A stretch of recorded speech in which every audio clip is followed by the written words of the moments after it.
Si nous avions fait cette interview il y a 2 ans, si nous avions fait cette interview il y a 2 ans, et si vous m'aviez posé la question « Que pensez-vous des objets volants non identifiés ?», je vous aurais, d'abord j'aurais éclaté de rire, et puis j'aurais dit « Vous savez très bien que ça n'existe pas ». Et en faisant mon métier de journaliste, j'ai été confronté, non pas en tant que témoin direct, mais en tant que lecteur de dépêches dans une salle de rédaction, au phénomène de Turin, qui s'est passé le 30 novembre 1973. J'ai refait toute l'enquête avec les moyens de l'ERTF de l'époque, c'est-à-dire que nous avons envoyé notre correspondant qui était à Rome, à Turin, pour vérifier si ce que racontait l'agence France-Presse était vrai, et nous sommes parvenus à la conclusion que ce que racontait l'agence France-Presse, effectivement, était vrai. Pouvez-vous nous rappeler en quelques termes C'est ça. Et que l'expérience racontait l'AFP? Eh bien, tout simplement que le radar de l'aéroport international de Turin avait détecté un ovni, que cet ovni était en position stationnaire au-dessus de l'aéroport, que le radariste, quand il a vu cet écho-radar, n'a pas dit tout de suite « tiens, voilà une soucoupe volante », mais il a fait comme nous faisons tous, c'est-à-dire que nous rationalisons tout de suite ce que nous voyons d'extraordinaire. Il s'est dit « tiens, mon radar ne marche pas correctement ». Et il a demandé à un avion qui était en approche venant de Paris s'il voyait quelque chose dans l'azimut où il avait un écho.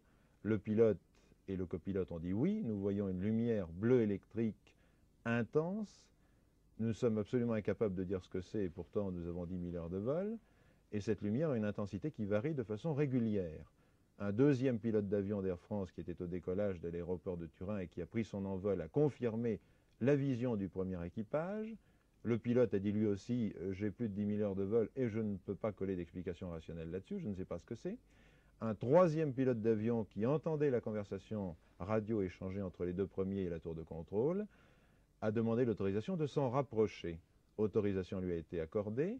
Il s'en est approché à 350 km/h, et quand il est arrivé à environ 1500 mètres de l'OVNI, alors que celui-ci n'avait pas bougé depuis pratiquement un quart d'heure, il a perdu brusquement de l'altitude.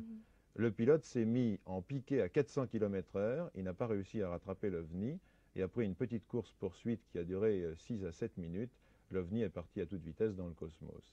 Alors voilà, si vous voulez, par le hasard d'une dépêche d'agence que vous avez reçue ici en Suisse comme tout le monde, puisque c'est l'agence France-Presse Internationale qui l'a diffusée, je me suis intéressé au dossier OVNI en me disant peut-être que finalement il y a quelque chose.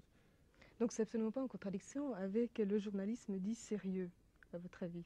Ben non, je crois qu'au contraire, j'ai prouvé que on pouvait s'intéresser aux ovnis tout en étant un journaliste sérieux, puisque j'ai vérifié une information donnée par une agence de presse jugée sérieuse. Au fond, vous accordez un crédit énorme à ces témoignages. Ben, j'accorde un crédit énorme à ces témoignages dans la mesure où ce n'est pas un homme qui est témoin, mais un robot. Et autant quelqu'un peut se tromper en toute bonne foi, autant un radar se moque bien de savoir si les ovnis existent ou pas. Il y a un objet, il envoie un faisceau, ce faisceau est réfléchi par l'objet, ça fait une tâche sur un écran. C'est quelque chose de très objectif. Vous êtes très sévère avec les scientifiques. Vous leur reprochez notamment de ne pas vouloir entreprendre de recherches peu payantes. C'est une accusation assez grave. Oh, je ne suis pas sévère et je ne les accuse pas de ne vouloir pas commencer des recherches peu payantes. Je dis simplement que, et ça me semble tout à fait logique, que quand on veut parler d'un problème, il faut le connaître. Il y a les scientifiques qui étudient la question et qui ont fait l'effort intellectuel de le faire, n'y croyant pas, et ces scientifiques-là se rendent compte qu'il y a réellement quelque chose qui mérite d'être étudié. Et puis il y a les scientifiques qui n'y connaissent rien. Et je n'ai jamais rencontré un scientifique ayant étudié sérieusement et de façon approfondie le dossier OVNI et n'étant pas persuadé de la réalité de ces objets volants non identifiés. Mais qui dit recherche dit aussi crédit, et justement les gouvernements du monde entier minimisent la question des ovnis. Oh, je ne pense pas qu'ils la minimisent, je crois que c'est une question politique. Autrement dit, dès l'instant où les ovnis se baladent dans notre espace aérien... Et vous en êtes convaincu? Absolument. Je suis absolument convaincu que les objets volants non identifiés existent. Maintenant, je ne sais pas ce que c'est. D'ailleurs, il suffit de lire les rapports de gendarmerie française, où il y a plus de 600 rapports, dont 72 portant sur des cas d'atterrissage, pour se rendre compte que c'est quand même assez solide, d'autant plus que des gendarmes, des patrouilles de gendarmerie, non seulement ont été témoins d'atterrissage d'OVNI près d'une patrouille de gendarmerie, l'année dernière par exemple, mais ont également fait des photos d'OVNI. Difficile de dire que les gendarmes français s'amusent à raconter des histoires ou à faire des photos truquées. Enfin, on peut le dire, mais il faudrait quand même le prouver. Et croyez-moi, je n'ai pas l'impression que ce soit le cas. Donc je dis que les gouvernements ne se préoccupent plus tellement de la question parce que les ovnis ne représentent pas ni un danger, ni une perturbation quelconque importante pour notre cadre de vie. Donc, dès l'instant où il n'y a pas une pression de l'opinion publique pour qu'on les étudie, ce qui a été le cas aux États-Unis, il n'y a aucune raison pour que les gouvernements qui ont suffisamment de problèmes s'en créent de nouveaux. Oui, alors justement, est-ce qu'il n'y a pas une question de priorité? Est-ce qu'il n'y a pas des problèmes terrestres qui pourraient être plus importants que de rechercher l'origine ou même la confirmation de l'existence des ovnis? Ah bah, tout dépend des conclusions auxquelles on parvient. Si le phénomène ovni est un phénomène purement lumineux, immatériel et non intelligent, alors il faut refermer le dossier tout de suite parce que ça ne nous apportera pas plus que l'étude des gaz des marées qui s'enflamment automatiquement au contact de l'atmosphère et dont on a cru pendant longtemps qu'ils étaient la manifestation des âmes des morts. Donc si c'est un phénomène non intelligent, ça n'a aucun intérêt, ou très peu. Mais si les ovnis sont la manifestation d'une intelligence, ce que je crois, alors là, ça devient très différent.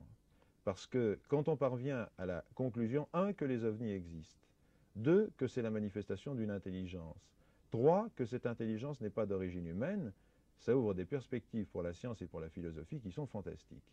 Seulement, encore faut-il parvenir à ces 3 conclusions. Et pour cela, il faut étudier sérieusement le dossier. Mais là encore, les rationalistes ne vous suivent pas, en tout cas pas pour le moment.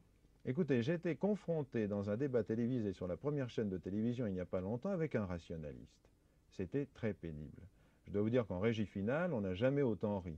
Parce que ce monsieur disait les ovnis n'existent pas, toutes les photos sont truquées, et la meilleure preuve, c'est que voici des photos, disait-il, et il les montrait, des photos d'ovnis. Il avait pris un appareil photo, il avait lancé des assiettes devant son appareil photo, et il avait fait ainsi des photos truquées.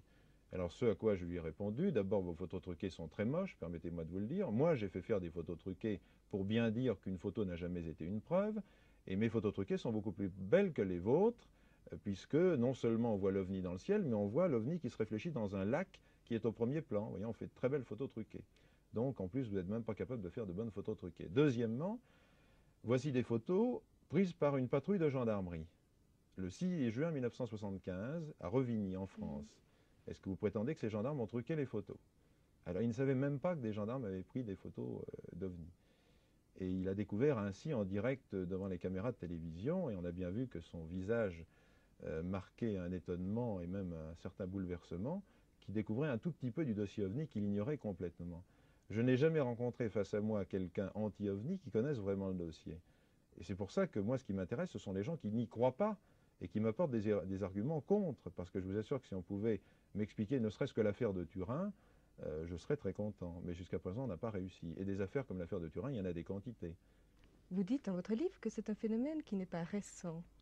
Il existait déjà il y a un siècle environ. Et d'ailleurs, la représentation des ovnis a varié dans la conscience collective. Alors comment est-ce que vous l'expliquez? Mais alors d'abord, je ne suis pas le porte-parole des ovnis, ni l'attaché de presse des objets volants non identifiés. Je me contente de me poser des questions auxquelles je ne suis pas capable de répondre.